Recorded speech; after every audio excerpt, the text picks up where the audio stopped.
চ' guys আজি দেখুৱাম আপোনালোকক বানপানীত আমাৰ ঘৰৰ যি পেণ্ডেলৰ বস্তু আছিলে কিমান ক্ষতি হৈছে আপোনাক দেখুৱাই আছোঁ ব'লক। এইডোখৰ পৰা আৰম্ভ কৰিছোঁ চাওক।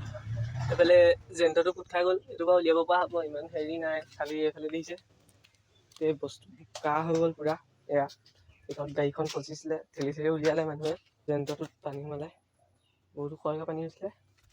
এতিয়া আপোনালোকৰ ভিতৰৰ অৱস্থা দেখুৱাইছোঁ, কি হৈ আছে আপোনালোক দেখুৱাম এতিয়া।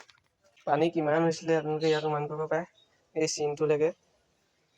তাৰপিছত লাইটখিনি বাচিলে, বাকী এইবোৰ বাল্টিঙৰ অৱস্থা চব বোকা, ইমান পলস নাহিলে বাৰু। তাৰপিছত এইখিনি আমি পানী অহাৰ আগতে তুলি থৈছিলোঁ, এইফালে মাটিত সোমাই গ'ল, বোকাত সোমাই গ'ল, এইখিনি পৰি গ'ল।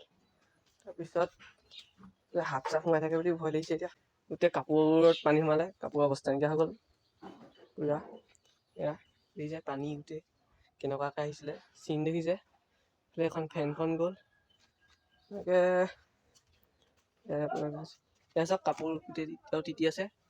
পানী গ'ল যদিও মানে এইবোৰ বৰবাদ হ'ল, কাপোৰ চাপোৰ বৰবাদ হ'ল, দেখুৱাইছোঁ আপোনালোকক।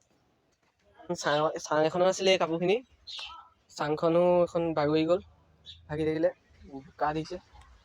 তাৰপিছত শলগুৰি আলিমুৰি নে কি নাজানো, তাত ফাৰ্ষ্টে তাৰপৰা পানীটো আহিছিলে ন, তাত সুত বহুত আছিলে।